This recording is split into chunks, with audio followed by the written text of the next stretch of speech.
So I have a little introduction to Eric. He doesn't really need to be introduced to, not at CMU and not most places around the world. But I was just thinking that he is, I don't know, looking for a name for him, a double man, a 200% person, a twofer, everything he does in double what most people do. You know, some people get a PhD, he got two, one in biology, one in computer science. Some people go to academia, some people go to start and run huge businesses. He did both.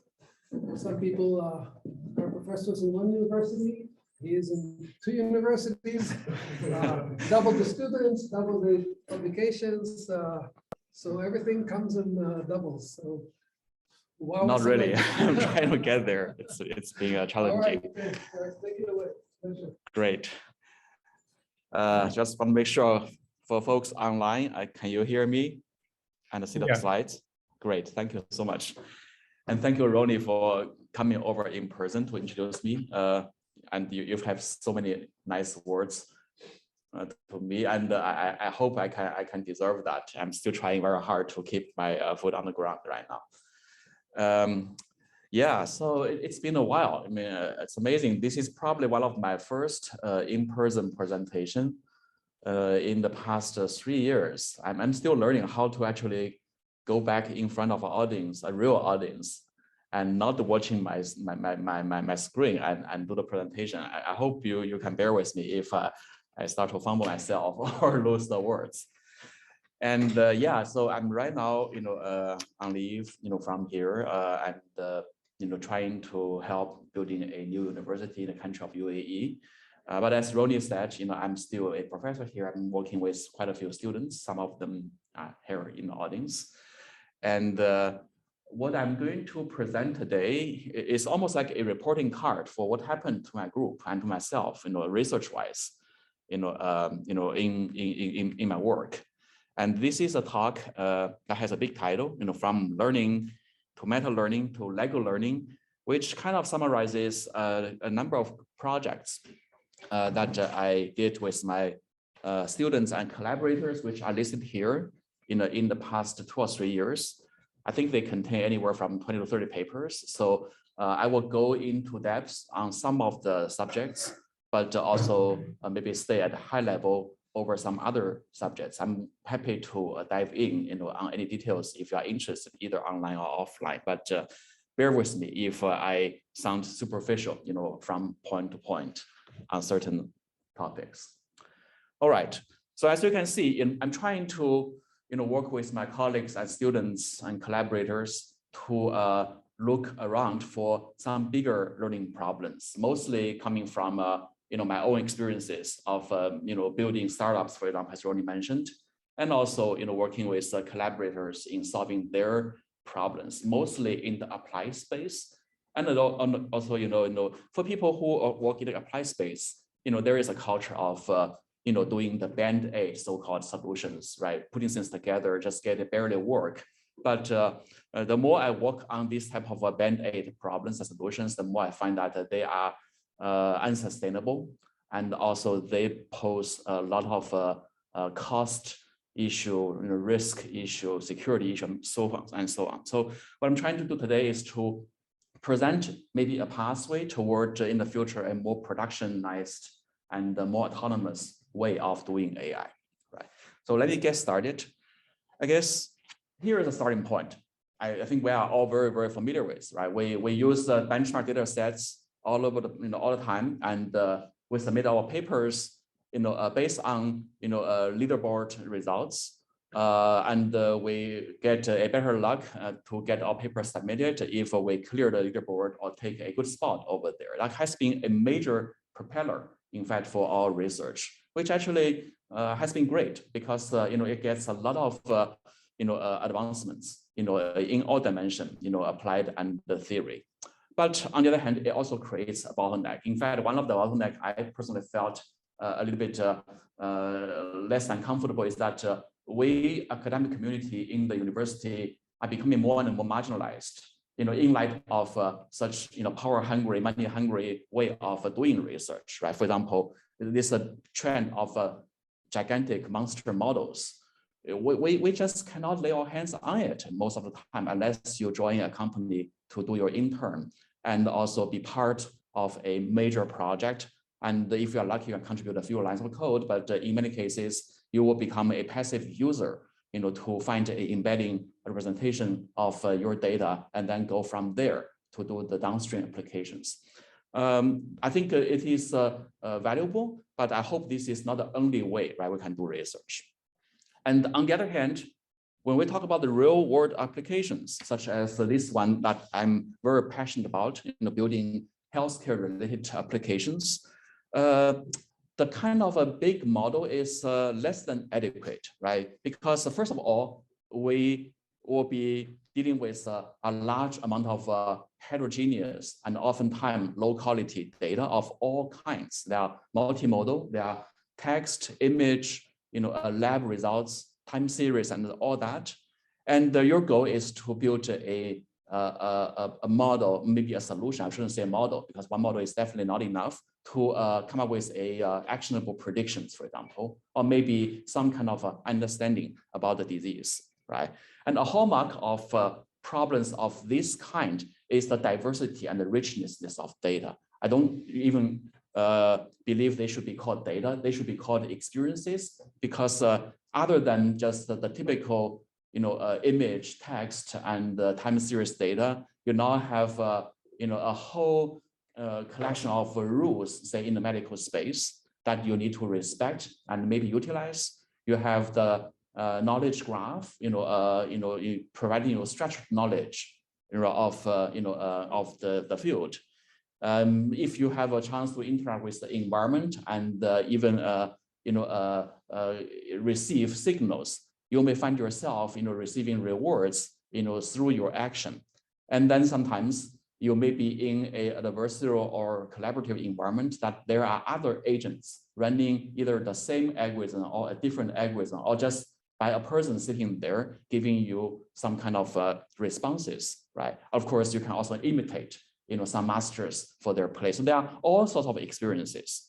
And then the goal becomes not just fitting the data, right? You want to, first of all, maybe seek a way to combine all these experiences. And you may even want to start exploiting the interactions between all these experiences, very oftentimes nonlinear, more than additive. And then we can talk about personalization, strategic playing, and so forth. Right? And I think this makes the problem a lot more interesting, but also very, very difficult, right? How we machine learning people deal with these type of problems now. I guess that's what brings us to this zoo, this jungle of algorithms and models. We are very, very adapted or used to a way of designing task-specific models or data-specific models. For example, we invented the field of reinforcement learning to deal with interactive learning with the environment based on rewards, right? And we have a maximum likelihood learning to fit models over data. And we have now gun learning to produce contents, right, based on some kind of training data and so forth. Each of the paradigm, again, bring up a whole field of model design, algorithmic design. So it's a very, very big and rich marketplace for people to exploit. But on the other hand, it also creates a challenge because you need to know all of that before you become productive, right? Again, back to our real production, even model and algorithms are not enough because say you want to build an app that translates the image to say a clinical case report in the form of a text. Your typical solution is in the form of a pipeline that begins from attention functions, or some other kind of feature producers to learn the signal. And then you need to, align the signal with maybe another modality in text. And then you need to maybe build the latent representations to allow insights to be distilled. And then you need to, again, build on, maybe a hierarchical layer of generative models to produce contents of all kinds. And then last but not least, you need to start train such a creature on a infrastructure, very often time you need to have a cluster of machines to consume big data. You need to also deploy it, service it, maintain it, and so forth. So it's a whole pipeline covering from data to model algorithm to system and so on. And that actually makes the problem very, very challenging, right? And for that purpose, nowadays, there is a big business of creating AI and machine learning tools. In fact, one of the, in my company, Patron, there was an event this afternoon to talk about the MLOps, without glue code. It's actually one of the dots in this big panel, offering maybe an elegant way of solving this problem. But we look at the user space or the developer space, typically this happens, right?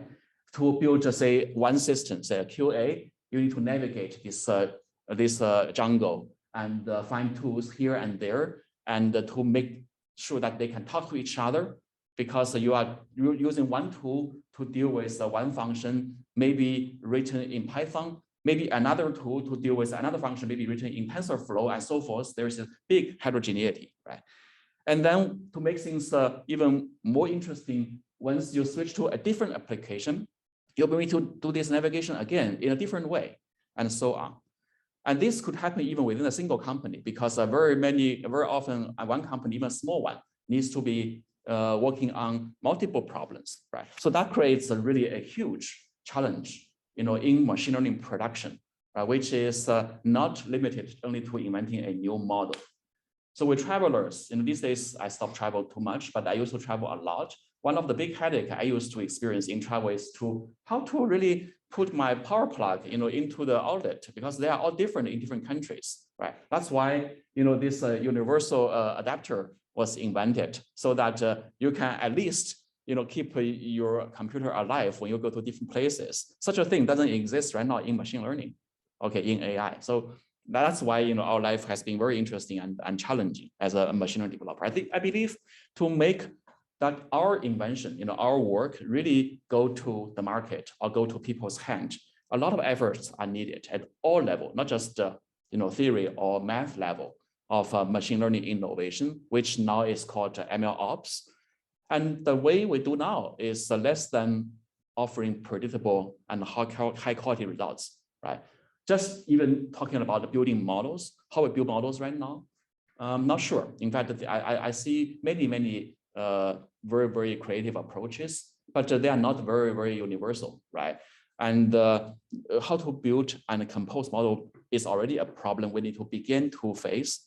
And then once you have model these days, many of the bigger models require you to tune the parameters, for example, to improve the training speed, right? Or to control batch size and so forth. Therefore, how to tune your models. And how to parallelize your training, if you have to deal with large data or big model that sits on the cluster. And maybe even going a little bit further, if you work in a lab, I think the thing you hate the most is that when come to a deadline, you see another guy, also on your cluster, so that you do not have enough clock cycle to run your experiment, right? You really want to say, hey, I'm going to have a deadline tomorrow. Please all leave machine to me. I'm going to run my experiment. That's probably happens, right, among you a lot. At least I saw that happen to me. But in company, you cannot shut down a service in order to roll in another service, right? So scheduling become a problem. And then, of course, we need to put things together. We have multiple models, that probably straddles, vision, NLP, signal processing, and maybe edge deployment. How to thread them together into one piece and deploy them becomes another challenge, right? And last but not least, you may want to scale it up for production, automate it.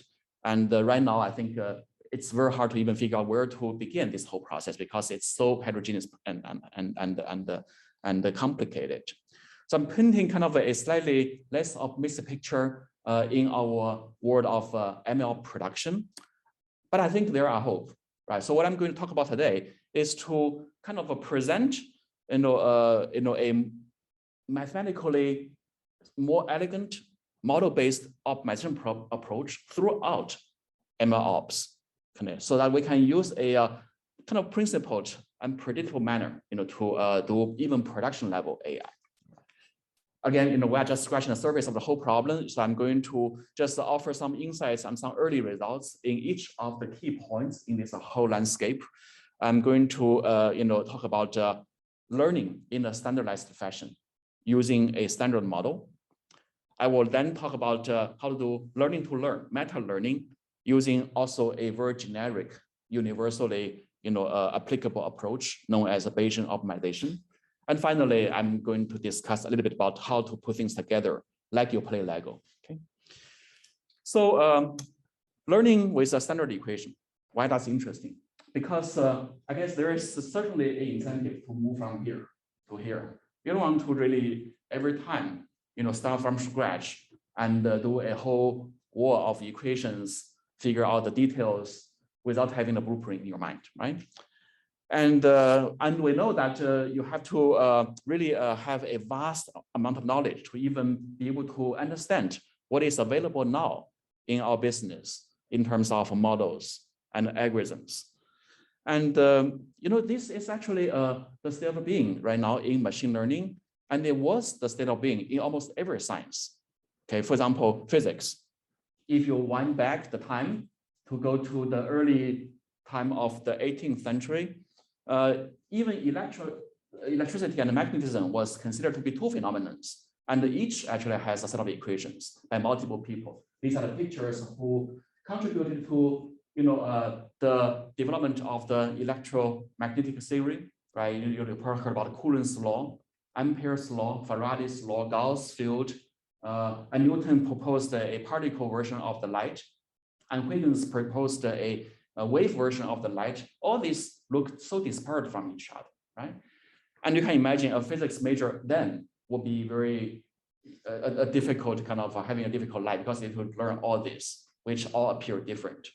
But then we all know that James Maxwell, he basically started all this in a systematic way, even beginning from unifying the notation. Look at how many notations we have now in our world, right? We have at least 5 names for a single thing, like a variational distribution is called an inference network, was called an encoder, was also called some other names, which was beyond recognition, but they are actually the same thing. Here, what Maxwell did is to bring some kind of reduction and unification to the then very diverse collection of physics theories. And that leads to about 12 equations called the Maxwell equation, okay? That subsume all the then known equations about electricity and magnetism. And then once you have this to begin with, you can actually apply some further pure algebraic trick by introducing, linear algebra expression, tensor operations, and so forth, and exploiting, rotational symmetry and the mirror symmetry and other things to further reduce the set of 12 equations into 4 equations using tensor expression and the linear algebra expression. And that actually brings people to realize that after all, the phenomenon known as electricity and magnetics are the same thing. They are just the 2 sides of the single coin, and they can be described by the same set of equations. Right? Of course, this unification campaign moved forward, by with more introductions of more symmetries and other elegant mathematical tools being introduced. Einstein, for example, was able to build on the understanding of the Maxwell equation and presented the general theory of relativity, by exploiting again, other forms of equations in the physical world, right? And that about 50 years ago, Young and Mills presented a standard model, for physics, which was later on utilized to unify all but one of the natural forces we know, namely weak force, strong force, electromagnetic force. And they actually are proven to be the same kind of a phenomenon, governed by the same set of equations.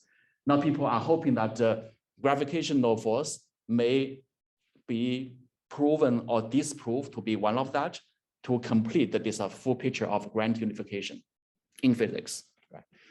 So I guess this is beyond just a philosophical beauty, because having a more and more systematic and the simplified view about the physical phenomena actually helps engineers and application people to standardize and produce results and maybe inventions out of it. Look at the day now, how we wire our house. In fact, the theory and the physics behind wiring a house is by no means simple. But you don't need to hire a professor or a physics major to wire your house, right? You can find an electrician who has a high school diploma, follow a manual, they can easily wire up your house. Why? Because the whole theory has been now so systematically presented and developed, and they become operationalizable to the finest level of details already, right? And that's not happening right now in AI, right? So to just give people some food of thoughts, in a work that I did with one of my students who graduated last year, who probably many of you know him, who is now a professor at UCSD, we did the following. We studied a whole collection of equations, in different paradigms of machine learning, and we found that we can use this single equation to describe all of them, which is also called standard equation, just motivated by what I just talked about in physics. So this equation contains three terms, right? The first term is called experience function, and they can be used to encode, different types of data experiences, rule experiences, rewards, and so forth. I will show you as an example later. The second term is known as a divergence function, which defines a difference, between two probabilistic distributions. And here they can bear different names. For example, this is a target model we want to learn.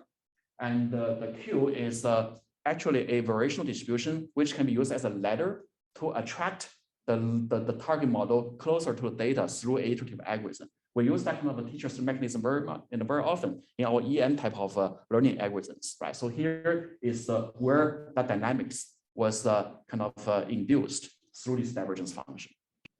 The last term is known as the uncertainty function. We can understand that as a regularizer or a prior, which kind of controls the compactness of the model as a self-governance of quality.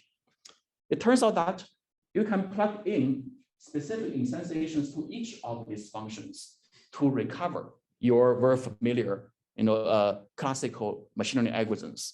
I give you, this very dense table where you can find out all the details or in the paper, but it's like building a tree, out of the SE that actually has leaves representing almost all the known phenomena and the learning paradigms that we actually typically work with.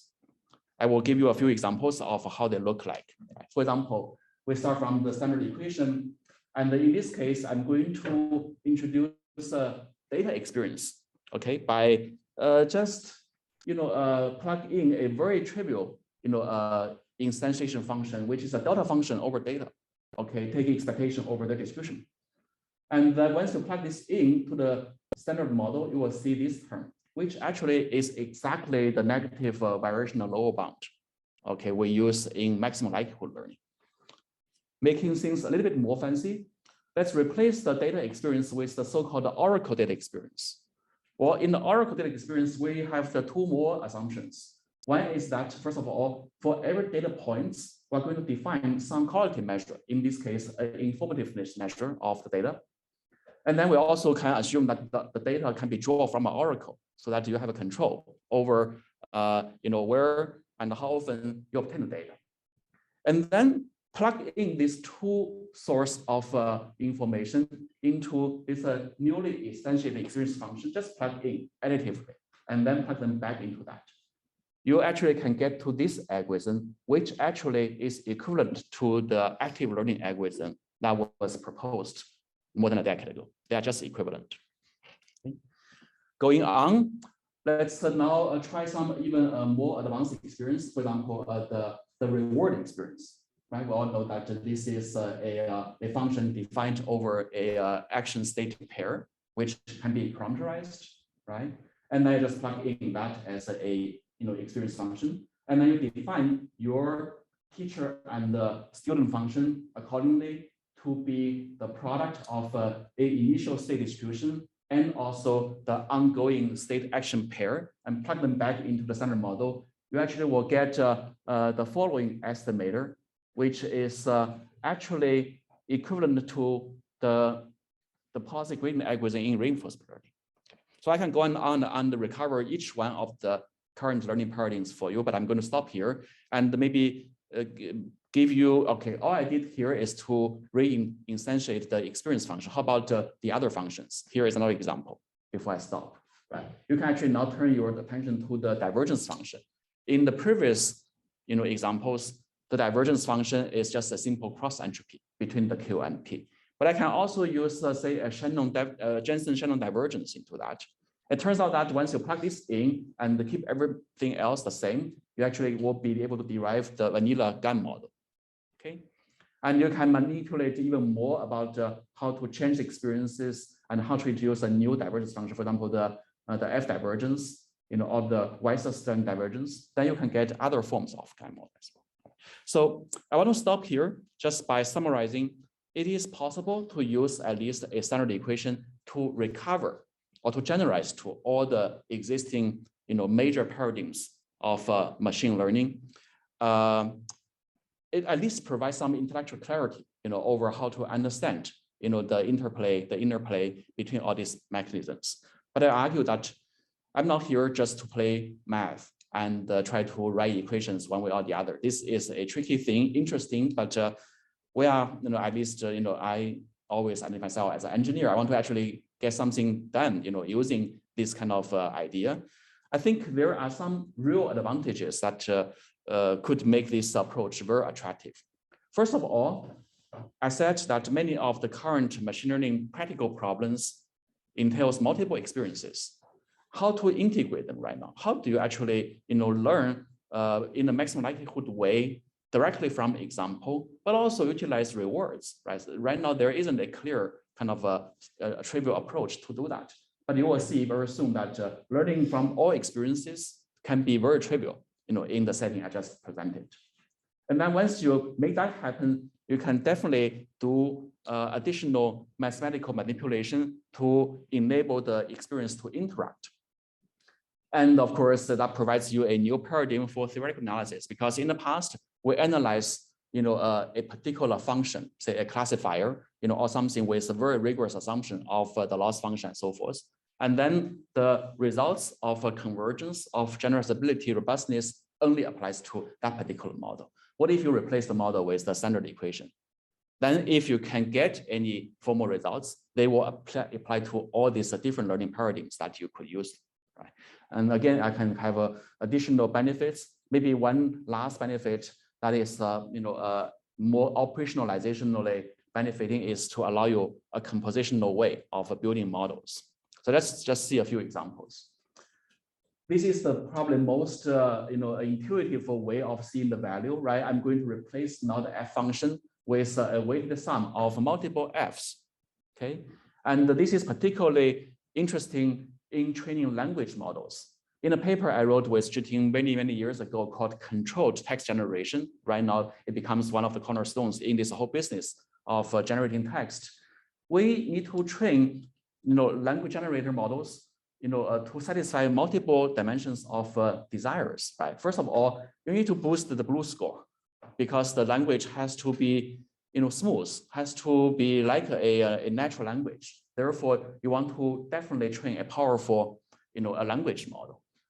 But because you are using this model not to just produce random language, they have to satisfy both syntactic and also semantic correctness and informativeness.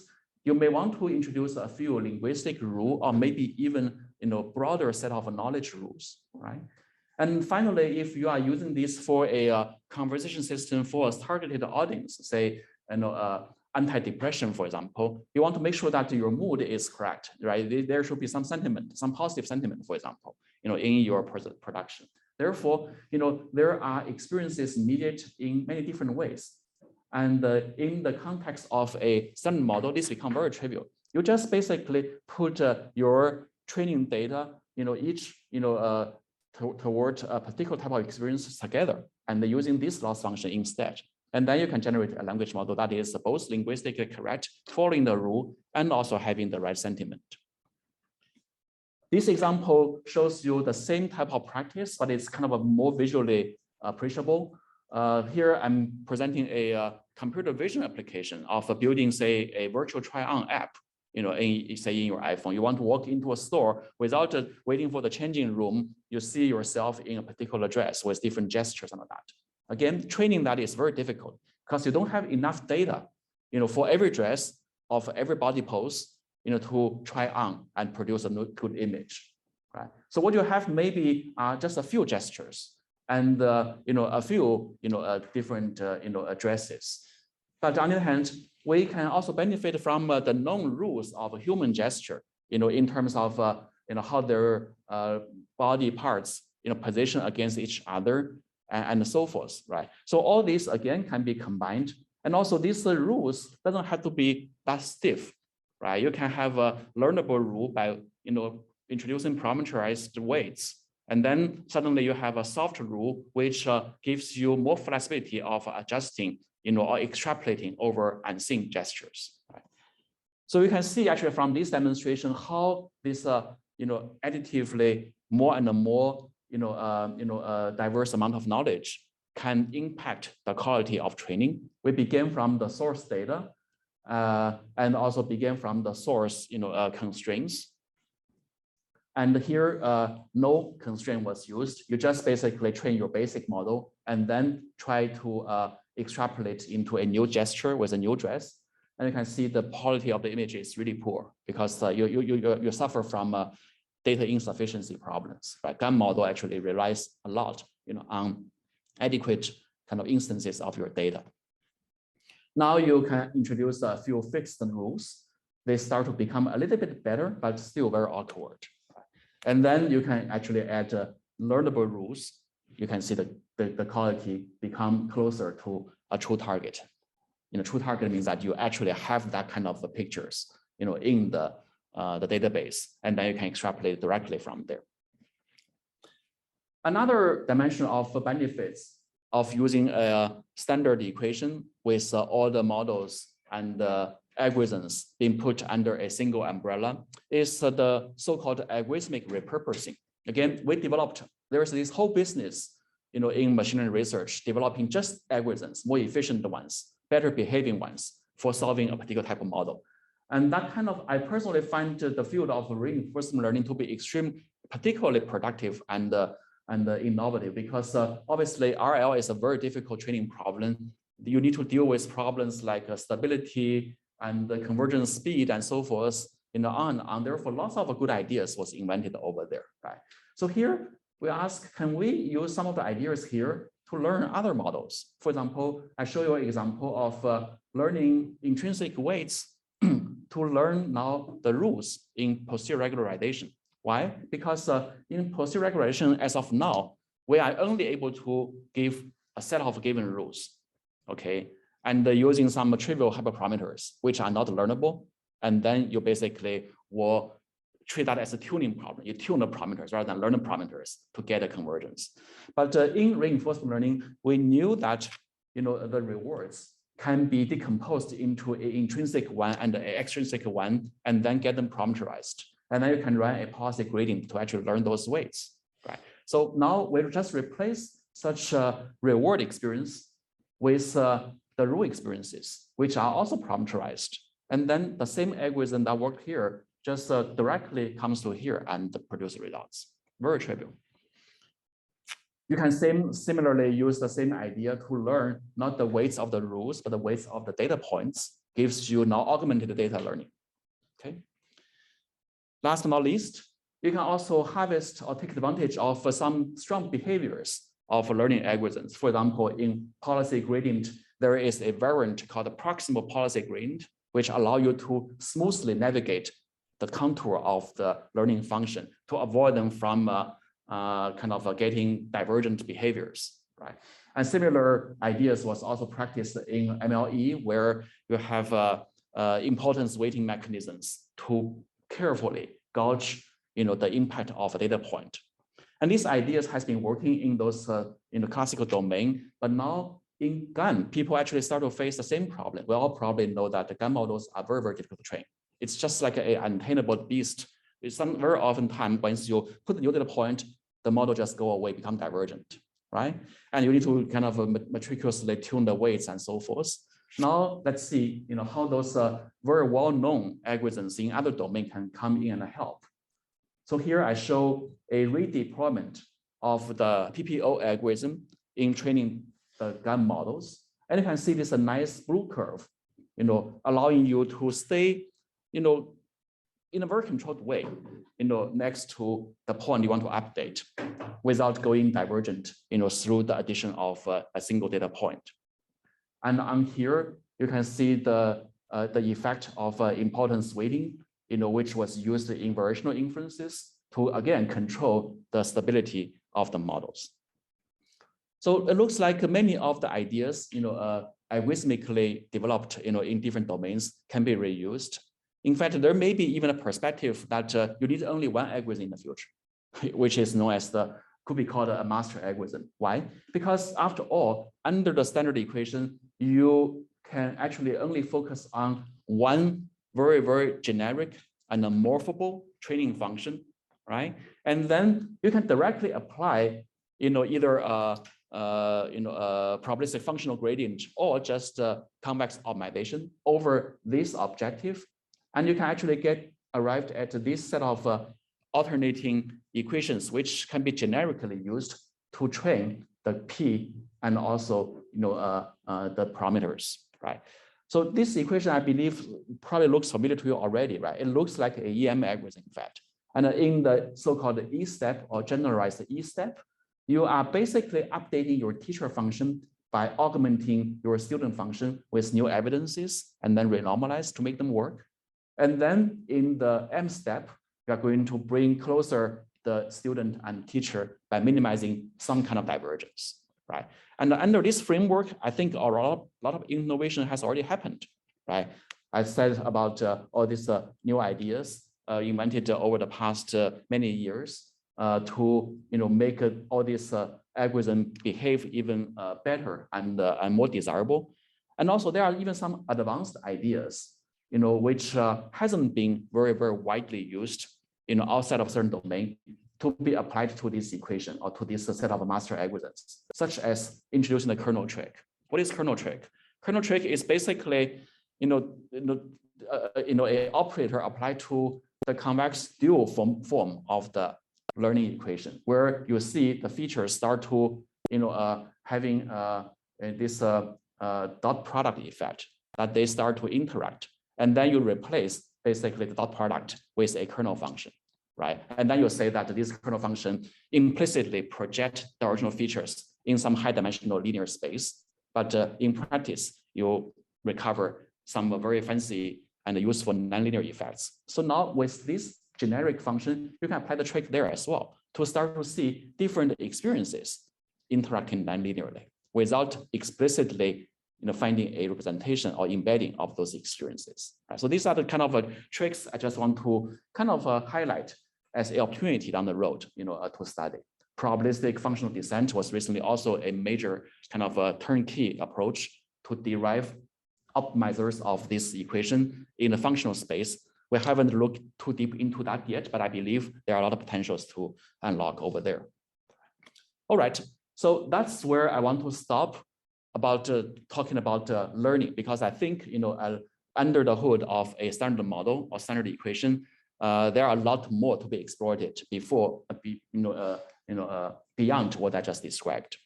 So I want to shift attention a little bit to how to learn. Right? This is actually a very interesting problem, even more interesting than learning, because now we're talking about how to make our learning experiences more rewarding, right? In terms of speed and maybe a more diverse set of desirable performance function and so forth.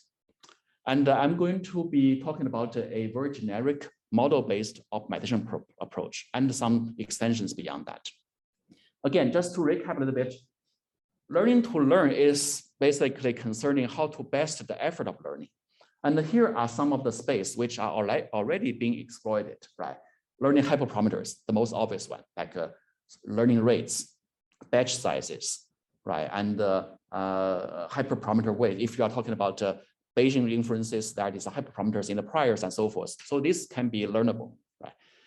And more recently, there has been really a big interest in doing neural architecture search to automatically, or at least mathematically learn good architectures for performance boost. And then there is another area which is one of my favorites is learning system configurations. How can you deploy models, parallelize models, right, in a particular way? I think there are a lot of heuristics and ad hoc tricks in this whole space, especially in the system space. System is a place where experiences and know-how and tricks just prevail over any principled approaches just because they work better. Right? I want to change that a little bit because I don't believe heuristics and ad hoc approaches is scalable enough and sustainable enough. Right? And also we want to eventually automate them because after all, this business is very expensive and in high demand. In many domains, we also face another issue. The thing to be learned, we say learn to learn. That last word of learn very oftentimes is not necessarily a very nice looking analytical form, enclosed form that you can differentiate, you can analyze. Sometimes it's purely just a black box. The only thing you can do is to throw in a query and see an answer out of it, right? How can you even do automation in that? Well, in material science, in system, and in many other domains, this is not a stranger, okay? In material science, you actually don't know. You cannot just do quantum mechanics and calculate, every effect of, adding noises or adding additional materials.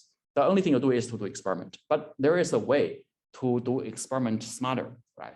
So I'm going to talk about a black optimization approach, assuming, our target to be a black box function. This is an over general expensive assumption, or not cheap assumption, but expensive for the algorithm, to execute.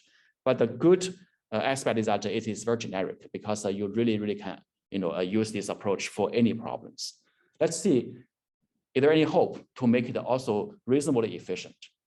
Right. So the setup is like following. You basically will be given a problem, and then you will be giving some definition of the search space, namely the hyperparameters, for example, the graph structures or the system configurations that you can make choices from. And then your query is basically a very costly experiment that you can do, right? And then your loss functions can be more than just performance accuracy. It could be anything, reduction of a carbon footprint and so forth, right? And typically right now the approach is I would call them ad hoc, although they can have better names. You can call them random search or grid search, but it's just about trying numbers, in a space. And we all know that this approach is very unscalable because if you are in a high dimensional space, say 50 parameters, this won't get you anywhere, basically, in a limited amount of time. So the Bayesian approach is combining, experiment and exploitation with some kind of a controlled modeling effect. So here is roughly the idea. It fits two functions while we are doing experiments. One is known as a probabilistic acquisition model, which can be used to very intelligently helping you to plan for the next query. Okay, and the way it does so is by modeling the uncertainty of the input-output matching, so that you have some kind of a confidence over where to try and how much you need to believe in that try. Right? But then there is another key part which is called the acquisition function, which is actually embedded inside the acquisition model. That's actually where the value of the experiments gets measured and modeled. You actually could estimate how much gain you obtain by trying a particular configuration. Right. And the whole program runs like this. It's a double nested loop.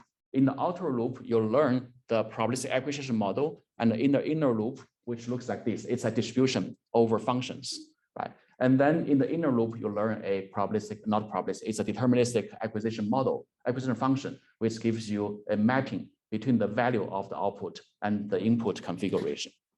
I will walk you through very quickly about how this algorithm may work, and you can appreciate how generic they can be in a second, right? So let's say we started from a pair of a data set which contain maybe it's 5 or 6 pairs.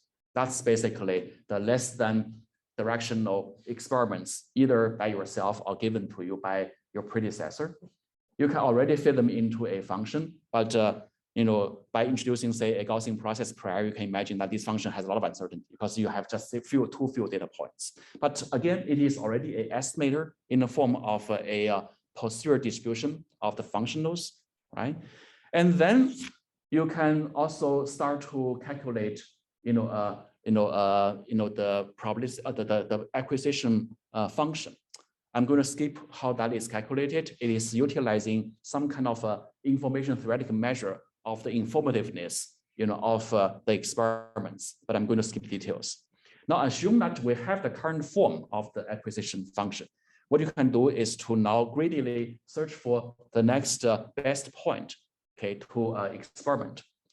Right. So this function actually, if you look at that, compare this curve with the previous curve, it actually measures not only the value of the experiment, but also the uncertainty of that. It's a combination of the value and also the benefit of the doubts.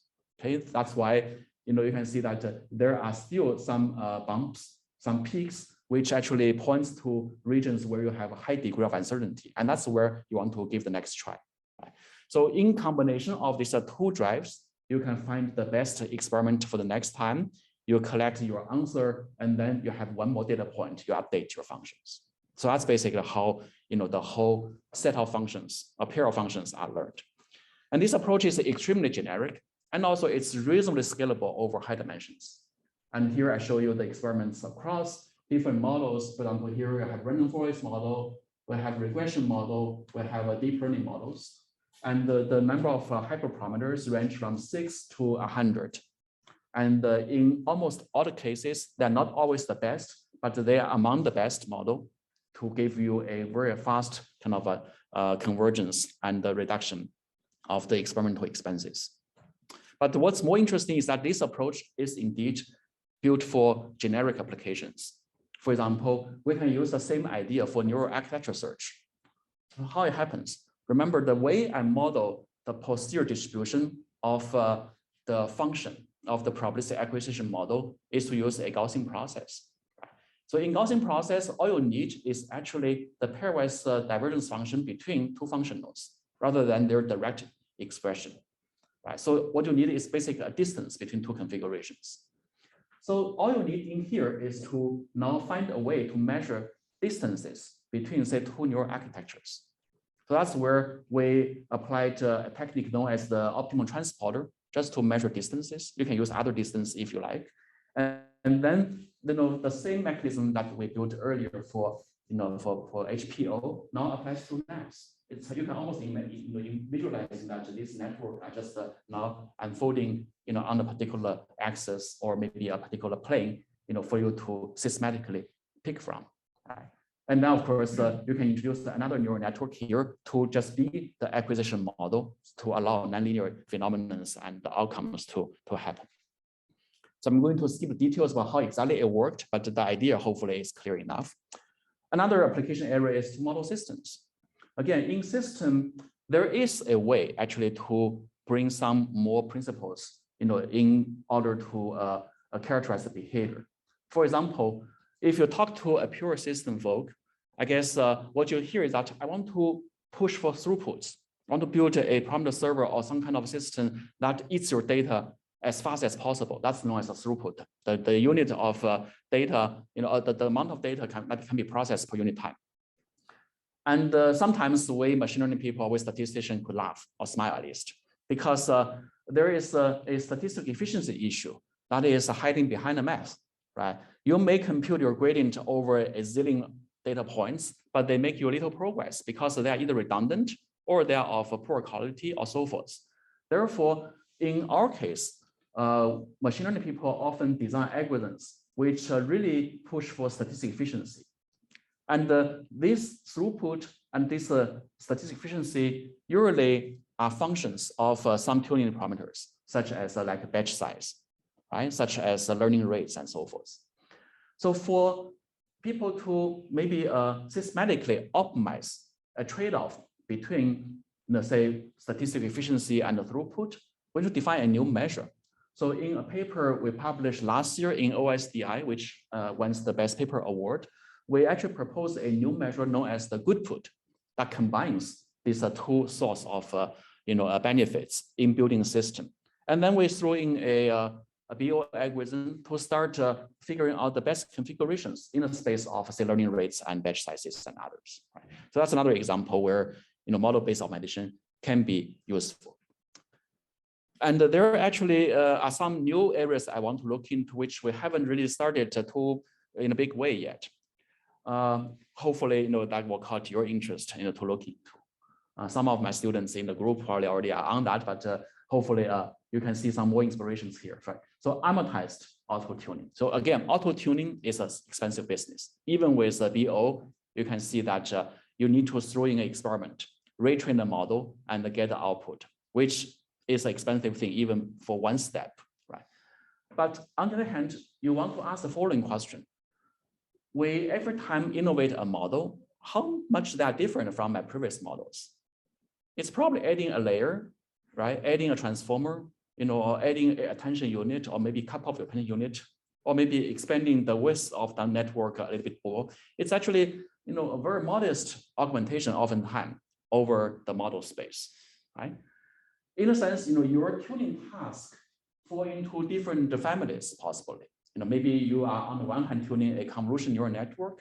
On the other hand, you are tuning maybe a LSTM, or maybe, I don't know, a transformer. That's all possible. You can classify them into that. And then for each of the hyperparameter tuning experience, they actually could bear some similarities. Maybe the next time you can use the same acquisition model to at least propose experiments and see how good they are. Right? So that's called amortized auto-tuning.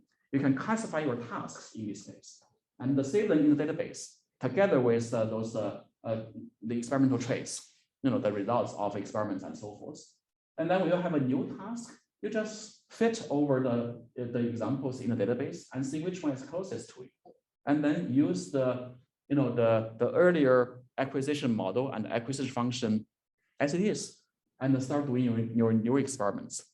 The worst case, they just don't work. And then you go back to ground zero and start redoing experiment. But in most cases, because the models are close to each other, you may actually already leverage some of the older experiences. Right? So this is an area I find to be fascinating. I mean, we are building some earlier experiments and theories on that. But again, and I think there is a lot of room to explore. The next problem is even more fascinating, I would say, and I highly invite, in fact, we machine learning people to jump into this area, which is to learn the system. Learn, for example, how to automatically parallel. How many of you actually even write parallel code at all in your research? Probably you think this is the work from some engineers, in a big lab, and we in university should leave that alone, right? The truth is that there are a lot of Jews, in this whole field. So the task is like following. You write your single machine serial code, okay? And that code is too slow or too big, for a single machine. Then you are given 4 computers and you want to parallelize them. And in doing so, in fact, it's quite non-trivial. You need to begin by partitioning your data and model. You need to place them to different devices. You need to determine how to synchronize them, because they need to talk to each other to get consistency. And then if you work with a colleague who happen to have a different problem, you need to negotiate how to schedule and so forth, right? So this whole thing is called a strategy learning. And right now, I think almost all the cases in the big industry, a strategy is carved and written by a particular human master, okay, who make the choice, which actually is not only inefficient manually and labor-wise, but also inefficient mathematically and performance-wise, as we'll show you. Because in parallelization, what's really happened is to make a decision on how to deal with operators. We know that in deep network, for example, it is the movement of operators and data over a data flow graph, right? And when we say parallelization, it really means either a intra-op parallelization, where how we divide the operators, so divide the matrix, row division, column division, or replication of the entire thing and so forth. or inter-op parallelization, where you have this so gigantic computational graph. Let's cut a graph and put every subgraph into different devices, right? Right now, the way of doing so is kind of ad hoc, but when we talk about parallelization, the work is to achieve the following thing. You want to find out the optimum placement of these different parallelization into say infograph. This actually is a very interesting mathematical optimization problem, because the infograph also has a lot of structure. Okay, it has the GPUs which are closely connected through high, say the NVLink kind of connector, which has a big communication throughput. Then different machines can be connected by Ethernet, which is not very efficient in communication, but they're cheap, right? So what message should go through here and what message should go through there and what data should sit in where becomes actually a optimization problem. It's a mapping problem, right? So recently, in fact, this year in OSDI, we published another paper in collaboration with a Berkeley team and led by my former student who is now postdoc, Hao Zhang in Young Stoics group. We built an opera system, which does the following, which basically automates the placement and mapping of a computing graph over a infograph, right?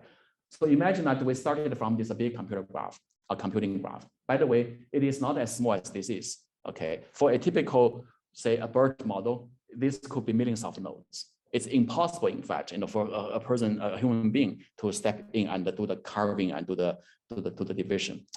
And then, of course, there is another infograph. Here, you can imagine 1,000 machines, okay? And then how to actually do this automatically and optimally.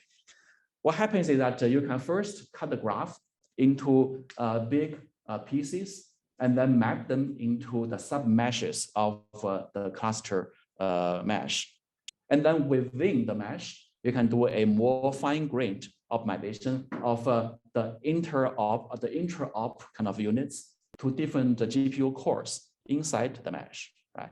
And that again tells you pretty intuitively that it is a two-level optimization problem, right? In the outer level, you want to run a dynamic program because this is a big kind of a linear structure of data flow. You want to really make sure that they have the best alignment over the clusters.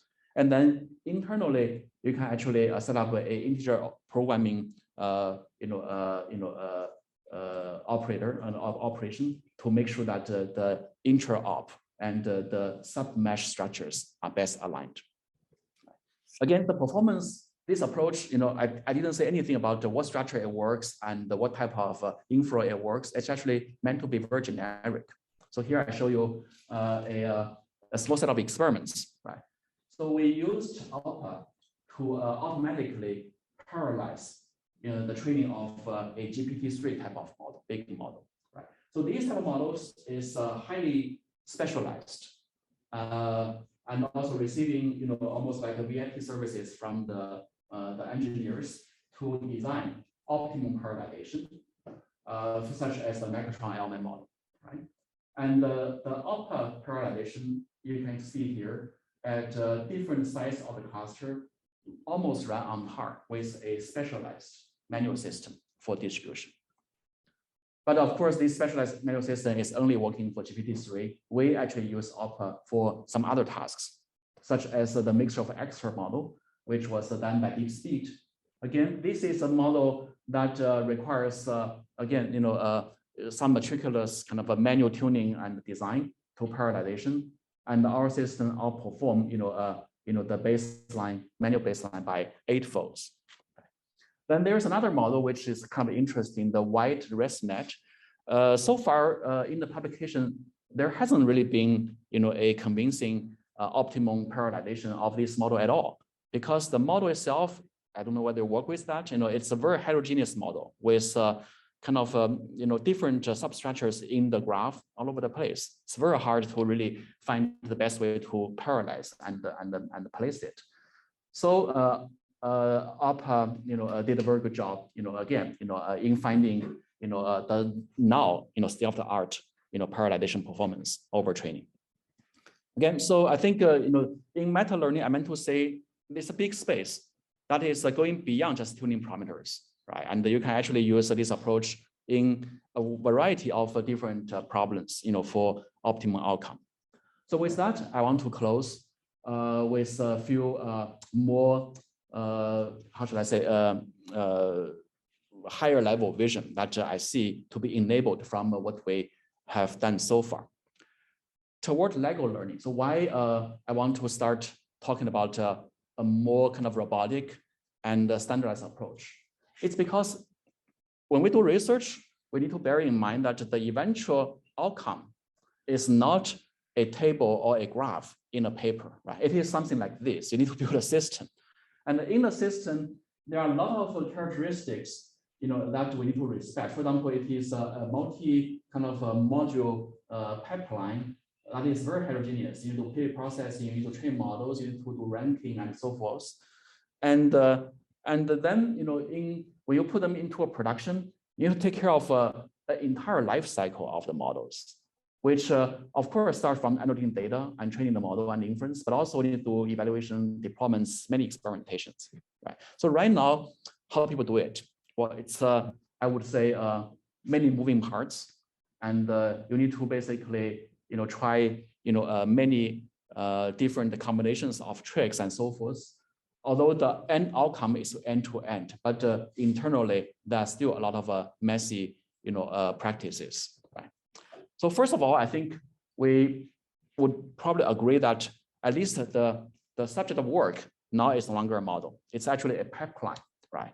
And in this pipeline, you have so many different tuning knobs and so many different objectives, namely, performance, accuracy, model size, latency of this whole thing, and output kind of quality that you all need to optimize. Therefore, the work that I presented earlier is probably fitting into one of these boxes inside, and it's not the whole thing yet. So there's a big space that we need to now start conceptualizing and also formalizing. I think that's a big opportunity I want to speak a few words about. I didn't even mention, again, the need of parallelizing and scheduling the pipeline, not the models, right? So we already see some systems, right, which after all happened, it's been working somewhere. How they are built, I think they are built like this. It's a big black box. Very few people actually understand what's happening. The first thing is to really open up the black box and figure out how these components, interplay and are manufactured. And that's why I think standardized nuts and bolts, is really a must, and that provides you the Lego pieces. And I'm arguing that the view that we presented earlier, standard models, different, generic tools in auto-tuning and in system tuning could be actually where we draw inspirations of defining and prioritizing those Legos.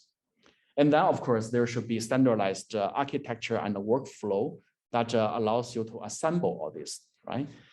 And then, of course, once you have the assembly line and the Lego, how to do compositionality in a way that is, I hear these days, a lot of mentioning about the certifiability and safety and the AI ethic, trustworthiness, how they come from. I think they are very far away from the daily work we do, which plays with equations and everything. Right? It's really at the system level, right? So only when you start to have Legos, assembly lines, compositional tools, you probably can start addressing what do we mean by certifiability, right? What do we mean by safety controls and so forth. So ideally, we want the following desirable outcomes, which gives you reusable and automatable and optimizable building blocks and processes. This is actually hopefully getting AI production closer to what happens in other industries, right? When you have an aircraft, what you wanted the least is a 3D printer that gives you an end-to-end production of an aircraft that flies. And then when something went wrong, it just cannot even diagnose and pinpoint which part is going wrong. There is a very, very rigorous system called the error trace graph or error tree that allows you to trace back, in the order of millions of parts, which one go wrong, which one go right. I think that's where AI still needs to catch up. So with the presentation of the techniques such as standard equation, I think getting the ML Legos in place probably is already ready or at least mature. We know how to decompose a model into different choices of loss functions, of divergences, of experiences, architectures, algorithms, and so forth. So I don't want to say too much about that. We start to see emergence of Legos in the system and MLC space, such as all reduced mechanisms, parameter servers, different type of communication, such as async, partial sync, SSP, and so forth, right? And there are different standard way of doing the partitions and so forth. So I think at least there are raw materials there for people to leverage on in terms of CSML Lego. And then in my work, with the startup company Petron, we started gaining a lot of insights into how to define MLOps Legos, right? And I'm not going to read all these terms, but these are probably less familiar to the academic community, but in industry, people talk this a lot. What I meant to say is that Legos are not only possible, it's actually becoming more and more a necessity when you want to do productive AI developments. So with the Lego, what you can do is now start composing and assembly, right? So here I show you an example of how to use, say, the standard model, to assemble, machine learning model or data Legos, right? They can be done through additive combination of experiences. They can plug into each other, for different parts of the model by changing loss functions or changing internal architectures. You can replace, for example, a encoder-decoder structure 3 times to make it a multi-facet. Right? So these are very, very standard. I think that people are doing that already. That's why we have so many third-party tools doing the same. But how to, make productions from this type, talking to each other and forming a pipeline that is seamless. There are something missing, which is a universal data structure, because they are all take input and pass output. If they don't use the same format, it's actually very difficult to stitch them together. You need to write glue codes and other things. I need to write data transformers. So here we had a recent project known as Forte that proposes a standardized morphable data structure called data pack, which is actually just you can call them almost like data container, or maybe just a full ontology of NLP data that allows you to encapsulate all possible, initial and intermediate and final form of the data in this package, like a puzzle, and then send them across different modules. And based on that, we can form an assembly line with established kind of connectors, between the modules, so that you don't have to write glue codes. On meta learning, we already see that this BO algorithm is a generic for tuning many different tasks or doing optimization over many different black box applications. They're not the most efficient, but they are very applicable and generalizable. And the SysML, we already said that you can actually use the idea that we introduced in ALPA or in AdaptDL to start programming these components and find the best strategy. So to put them together, I see the more complete ML workflow in the future to look like this. Right? You started from building the model, but you don't stop at there. Right? This is just starting of this whole business. You build models using, for example, Texa is our own native tool used in Petron, but you can use also other third-party toolkits to build these kind of models, and then you plug them using the Forte pipeline, taking advantage of the universal data structure known as the data pack. And of course, there are a few other pipeline optimizer and composer, but they can all advance into the next layer for additional production level services. For that, we built a representation called the Petron intermediate representation that allows you to expose all these components and pipeline to the next tier of managements and serving and life cycle, right? For example, experimentation with different hyperparameters, distribution and schedulings and so forth. So hopefully this gives you an idea about where the totality of AI and machine production is kind of trending and evolving. And you actually can find yourself maybe fascinated in more than just this space, but in other spaces as well, where actual machine learning, serious machine learning is also needed. It's not just about the dirty laundry work and the engineering and the hack and so forth, okay? if you're interested, many of these tools are available. In fact, all of these tools I presented from Petron and from my group, are available in the open source GitHub, and some of them were recently published in the form of papers and winning a few awards in ACL, in OSD, and in a few other places. And if you have your own startup, or if you know some companies are interested, we actually also are producing an enterprise version, which gives you a more kind of a sleek GUI-enabled tool, for infrastructure orchestration and also assemblage, without coding. It's in fact there is a talk, going on probably right now, by the CEO of the company, who is my student, kind of a coaching how to use these kind of tools. If you are interested, I will let them know to save the video for you. But again, I want to reemphasize, because I'm giving a talk in a university, I don't want to make it as a selling kind of practice, right? I think there are serious research out there, right? Behind the scene, building all these proper representations of data, of pipeline, and of infrastructure is a serious research-worthy topic that I don't see yet a great deal of effort. If you look at the XML, NIPS, and the CVPR NLP paper, less than 1% maybe of papers on this topic. So therefore, I think there's a great opportunity to get things further developed. And where it is heading, well, I think here is just a rough view of how I see the future. We need, very, very formal and clean and very defendable representations at multiple layers, including the data layer, the model layer, and the op layer, and also the pipeline layers. And the reason for having this representation is first to allow very clear mapping, okay, and interfacing between entities at different level, because there is no single person possible to be working on all this. They probably are in, one of or some of this subspace.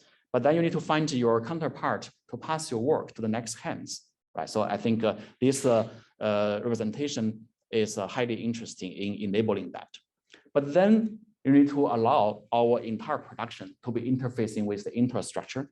And that's where, I see a lot of opportunity for principled optimization of task and infrastructure mapping, which is, again, a very, very, exciting area requiring a lot of deep thinking. All right, so I'm ready to conclude.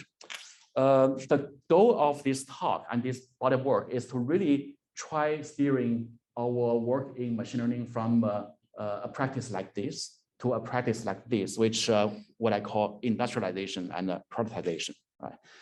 And I believe, it's not only about engineering and the hacking, right? There are really predictable ways of doing machine learning at all these levels. And here I just show you a few examples of what my group and my colleagues and collaborators has been doing. And you can see that in each of these line, training, tuning, parallelization, scheduling, pipelining, I intentionally showing not only an equation, which actually represents the analytical and the formal effort into that, but also a logo of that GitHub toolboxes, which actually amounts a fair amount of software engineering and software architecture design, and also experimentation and so forth. I think it's very interesting and allowing both entrepreneurship and basic research to really take place at the same time. With that, I see maybe an opportunity to even ask where machine learning is heading, right? You probably heard the word AutoML being used very often in the past few years. I think most people would probably agree that AutoML right now is still a very narrow definition. It's probably auto-tuning hyperparameters, right? So here I see the opportunity to really promote AutoML or redefine AutoML at all level, and which actually maybe entails a principled and automatic model, task, and info composition and mapping. And that's where we want to see AutoML really make a difference. That's why I call the title of this talk to be a pathway to autonomous AI, because here you start to see not a black box, but really actionable and well-defined parts that can be interplaying and also can be optimized, right? So here again, examples, right? We can imagine auto-tuning a pipeline, right? Building a compiler, for ML strategies. And I think I already talk about a few examples, of their smaller version, that we were able to build now on auto-tuning a model, auto-tuning or compiling, a particular big model, but how to move them beyond the boundary of a single model or two models, but into a whole pipeline or into a whole system really becomes what is the next frontier of AI. To wrap up, this is my last slides. I think optimal ML at all level is on the horizon right now, and it is about now revisiting this major optimization theoretic function where I loaded this bracket with many new concepts or new arguments, right? Typically in the past, our arguments for doing optimization is say model parameters, maybe model structures, right? But here I'm talking about experience configurations, which allows to combine data and other experiences, model configurations, pipeline configurations, system configurations. They are all optimizable, right? And their space could be going way beyond just the space of real numbers, the space of graphs. Okay, it's the space of all this, including your choices of how to schedule, how to partition, and so forth. And then last but not least, this performance should also be better and more broadly defined, right? So here I just propose a few more definitions of the performance. At least I think they should include not only system performance and not only user performance, but both of them, right? So in user performance, you want maybe maximize your convergence rate. That's typically what we do in algorithm. But what about also maximizing your dollar usage, right? You have this amount of dollar you spent, and before you basically unplug your machine, you want to get the best out of it. How to achieve that? Right now, I don't think we have any control. We're basically assuming the machine will wait until I finish my experiment to unplug, but that's not always the case, right? And good put another example, how to combine throughput with statistical efficiency and so forth. Then the system performance again, has a lot to do with how do you tweak the system, how to process the data. Again, this a practice which used to be swept under the rug and left for other collaborators or downstream collaborators to handle, but not in our core business as machine learner, should actually now be probably brought back into as an opportunity for machine learning innovators to really develop a bigger and more productive body of research work. Okay, so with that, I'm going to finish, and I don't know, maybe I have some time for a few questions. Thank you very much.